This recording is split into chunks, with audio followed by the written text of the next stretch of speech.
Hello everyone, good morning. कैसे हैं आप लोग? होप सो अच्छे होंगे। और अभी सुबह के 9 बज रहे हैं और मैं नहा के आ गई थी किचन में ब्रेकफास्ट बनाने के लिए। सुबह का तो जो भी काम था वो कंप्लीट हो गया था। उसके बाद मैं थोड़ी देर बात कर रही थी, मतलब हम लोग बैठे थे घर में, थोड़ी देर बातचीत हो रही थी। उसके बाद फिर मैं नहाने गई, तो इसलिए थोड़ा लेट हो गया आज। और अभी जो है यहाँ मटर रखी हुई थी, तो आज लंच में छोला बनाना था और मटर जो है वो काफ़ी ज़्यादा भिगोई थी, तो मैंने सोचा कि सुबह थोड़ा सा कुछ ब्रेकफास्ट में मटर का बना दिया जाए। तो इसलिए मैं यहाँ पे मटर रख रही हूँ उबलने के लिए। अभी ब्रेकफास्ट में मैं हरी मटर की थोड़ी सी घुघरी बना दूँगी। तो मेरी एक सब्सक्राइबर का कमेंट था कि उनको जो है टीजीटी के रिगार्डिंग कुछ नॉलेज चाहिए थी।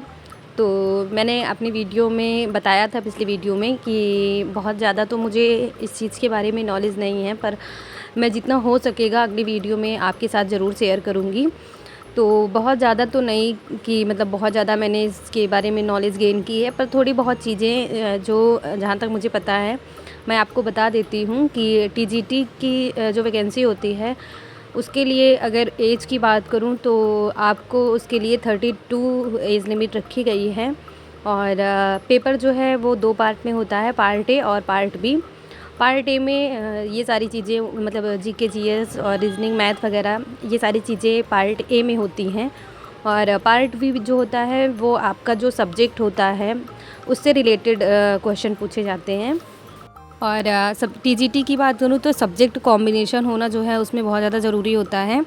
और फॉर्म अप्लाई की बात करूँ कि एलिजिबिलिटी क्या है, तो आपकी एज जो है वो 32 तक मतलब एज लिमिट रखी गई है, तो 32 के अंदर ही होनी चाहिए आपकी एज लिमिट। और अगर मैं बात करूँ क्वालिफ़िकेशन की, तो आपका ग्रेजुएशन होना चाहिए। और जिस चीज़ में मतलब जिस सब्जेक्ट में आप अप्लाई करना चाहते हैं उस सब्जेक्ट में आप अप्लाई कर सकते हैं, अगर आपका सब्जेक्ट कॉम्बिनेशन बन रहा है तो अभी मैंने ब्रेकफास्ट बना दिया था और ब्रेकफास्ट वगैरह करने के बाद मैंने पूजा वगैरह कर ली। फिर यहाँ मैं स्टडी करने बैठ गई हूँ।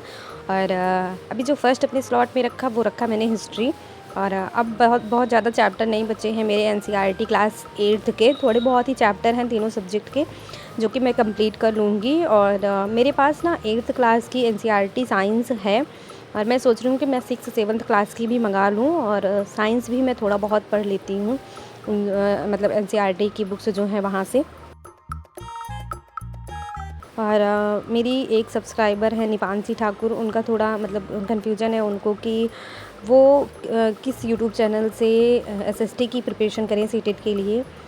और बहुत सारे उनके डाउट आए थे मेरे चैनल पे, उनका कमेंट आया था।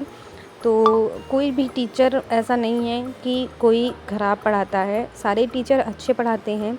पर हाँ, अगर किसी भी यूट्यूब चैनल से आप पढ़ रहे हो तो आप एक बार previous year question paper solve करके ही पढ़ो। ऐसा ना हो कि कहीं कुछ भी उठा के पढ़ाया जा रहा हो और आप उसी चीज़ में लगे हों, पढ़ रहे हों। तो अगर आप previous year question paper solve कर लोगे तो आपको बहुत समझ आ जाएगी कि हाँ, चीज़ें सही तरीके से पढ़ाई जा रही हैं या नहीं। और एक चीज़ मैं कहूँगी कि आप किसी भी यूट्यूब चैनल से पढ़ो, सबसे ज़्यादा जो ज़रूरी ये होता है कि आपको चीज़ें समझ आएँ। अगर आप किसी भी टीचर से पढ़ रहे हो और उसका पढ़ाने का तरीका आपको नहीं समझ में आ रहा है, तो मैं ये नहीं कहूँगी कि आप वहाँ से पढ़ो। अगर मैं टारगेट विद अंकित से मैं एसएसटी की प्रिपरेशन कर रही थी और मैंने सनी सर की एनसीईआरटी फ़िल्टर सीरीज़ भी देखी थी, तो ऐसे कुछ मैंने अपनी प्रिपरेशन की थी। तो आप किसी भी यूट्यूब चैनल से पढ़ सकते हो, ऐसा नहीं है कि आप जिस यूट्यूब चैनल से मैं बताऊँ उसी से आप पढ़ो। आपको जहाँ से समझ में आए आप वहाँ से पढ़ो। तो अभी मैं यहाँ पे हिस्ट्री मेरी कंप्लीट हो गई, तो यहाँ पे मैं ज्योग्राफ़ी पढ़ रही थी। और ज्योग्राफ़ी में भी मेरे बहुत ज़्यादा चैप्टर नहीं हैं, अब कुछ चुनिंदा चैप्टर ही हैं, 1-2 बचे हुए हैं जिनको मैं बहुत जल्द कंप्लीट कर दूँगी। और उसके बाद मैं सारी चीज़ें जो है वो रिवीजन करूँगी। और अभी मैं मतलब इतना पॉसिबल नहीं होता कि मैं जितना कुछ पढ़ूँ वो सारी चीज़ें आप लोगों के साथ शेयर करूँ, क्योंकि पर सब्जेक्ट जितना मैं पढ़ती हूँ उतना अगर मैं वीडियो बनाऊँगी तो बहुत ज़्यादा लंबा वीडियो हो जाता है। तो कुछ गिनी चुनी चीज़ें ही मैं आप लोगों के साथ शेयर कर देती हूँ। तो मैं जितना भी कुछ पढ़ती हूँ आप लोगों के साथ शेयर करती हूँ, पर मैं मतलब डिनर बनाने के बाद और सारा काम कंप्लीट करने के बाद जो चीज़ें पढ़ती हूँ उसको मैं नहीं रिकॉर्ड कर पाती हूँ, क्योंकि मतलब सुबह से मैं ब्लॉग स्टार्ट करती हूँ और शाम को मैं शेयर कर देती हूँ। और ये कुछ चीज़ें हैं जो मैं पढ़ रही थी ज्योग्राफी में, और बहुत सारी चीज़ें हैं जिनको मैंने अभी मतलब अपने फ़ोन से पढ़ा है, तो उसकी वीडियो मैं नहीं बना पाऊँगी। पर हाँ, जिन्होंने मेरी पिछली वीडियो देखा है उनको पता है कि मैंने कितना क्या लिख रखा है अपनी कॉपी में। और उसके आगे मैं आज कंटिन्यू करूँगी, तो अपने फ़ोन से ही मैं मतलब वो सारी चीज़ें पढ़ूँगी, तो उसकी वीडियो नहीं बना पाऊँगी। पर कितना और कहाँ से मैं पढ़ रही हूँ वो सारी चीज़ें आप लोगों के साथ ज़रूर शेयर करूँगी। और मैंने अपने चैनल पे एक कमेंट देखा था, उनका नाम तो मुझे नहीं याद, क्योंकि फ़र्स्ट बार ही उनका कमेंट आया था मेरे चैनल पे। जैसे आप कोई कंटिन्यू कमेंट करता है तो उसका नाम जो है वो माइंड में रहता है, पर जैसे कभी न्यू कमेंट आता है तो उसका नाम जो है बहुत ज़्यादा नहीं याद होता है। तो उनका मेरे चैनल पे कमेंट था कि दी, जब से बीपीएससी टीआरई 3 का पेपर लीक हुआ है, पढ़ने का बिल्कुल भी मन नहीं करता, और आप कैसे इतना मोटिवेशन के साथ पढ़ रहे हो, जबकि मेरा तो बिल्कुल भी पढ़ने का मन नहीं करता। और हाउसवाइफ़ है और वो घर का काम करते करते मतलब थक जाते हैं, तो उस बीच उनकी पढ़ाई जो है वो नहीं हो पा रही है। तो मैं आपको ये कहना चाहूँगी कि अगर आप बहुत ज़्यादा टाइम नहीं दे पा रहे हो अपनी स्टडी को, लेकिन अगर आप पूरे दिन के बीच में 1 घंटे, 1.5 घंटे, 2 घंटे भी अगर आप पढ़ रहे हैं तो आपके लिए उतना काफ़ी है। पर आप पढ़िए। अगर आप पढ़ाई छोड़ देंगे तो आपने जितना कुछ पहले पढ़ा है वो भी आपका मतलब आपके दिमाग से निकल जाएगा, वो सारी चीज़ें निकल जाएंगी और आप बहुत ज़्यादा पीछे हो जाओगे। और कंपटीशन कितना है आप सभी को पता है। बहुत सारी ऐसी हाउसवाइफ़ हैं जो कि हाउसवाइफ़ हैं और एक अच्छी बहू भी हैं, एक अच्छी माँ भी हैं, उसके बाद भी अपनी पढ़ाई कंटिन्यू की हैं।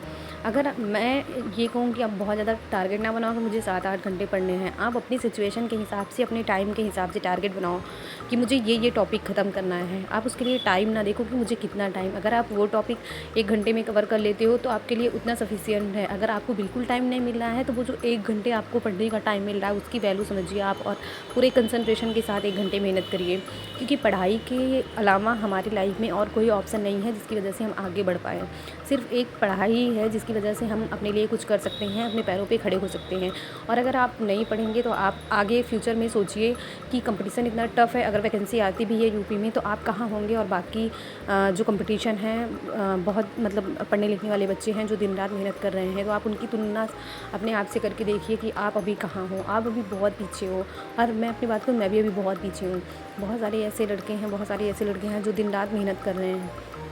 तो बिल्कुल डिमोटिवेट नहीं होना है। अगर आपको 1 घंटे, 1.5 घंटे का टाइम मिलता है तो आप उसमें भी अपनी पढ़ाई जो है कंटिन्यू करिए। आप बिल्कुल भी स्किप मत करिए अपनी पढ़ाई को। अगर पढ़ाई स्किप कर देंगे तो हमारे पास और कोई रास्ता नहीं है, और हम हमेशा के लिए इन्हीं घर गृहस्थी में सिमट के रह जाएंगे। और इतना अभी हम लोग जिस प्रकार से स्ट्रगल कर रहे हैं, हम लोगों ने डीएलएड किया, किसी ने बीएड किया होगा, कितना हम लोगों ने पैसा लगाया है, कितना एफ़र्ट्स हमारे माता पिता ने दिया है इसके पीछे, वो चीज़ सोचिए और अपनी पढ़ाई कंटिन्यू करिए। बिल्कुल भी स्किप मत करिए अपनी पढ़ाई। तो अभी मैंने थोड़ा बहुत लिखा था बिहार स्पेशल, और पिछली वीडियो जिन्होंने मेरी देखी है उनको पता होगा कि मैंने 20 क्वेश्चन अटेम्प्ट किया था, पर उस 20 क्वेश्चन में बहुत सारी इंपॉर्टेंट चीज़ें थी, तो उसको मैंने अभी जो है उसके आगे अभी अपने फ़ोन से कंटिन्यू किया था लिखना, तो उसकी वीडियो नहीं बना पाई मैं। पर मैंने आपको अभी पिछले क्लिप में दिखाया कि कितना मैंने पढ़ा था। और उसके बाद ये है मार्च मंथ का करंट अफेयर्स जो मैंने अभी अपने फ़ोन से लिखा, पर इसकी भी वीडियो मैं नहीं बना पाई क्योंकि इसी फ़ोन से मैंने लिखा है और इसी फ़ोन से मैं वीडियो बनाती हूँ। पर मैंने कितना पढ़ा है वो आप लोग देख लीजिए। तो ये सारी कुछ चीज़ें थी जो मैंने आप लोगों के साथ शेयर की, और अभी रात के 8 बज रहे हैं। मैं टाइम दिखा दूँ आपको, तो ये देखिए 8 बज चुके हैं और मैं आ गई हूँ डिनर बनाने के लिए। तो आज का ब्लॉग मैं यहीं एंड करती हूँ। अगर आपको ब्लॉग अच्छा लगा हो तो प्लीज़ वीडियो को लाइक और चैनल को सब्सक्राइब करिएगा। मिलते हैं नेक्स्ट ब्लॉग में, तब तक के लिए बाय बाय, टेक केयर।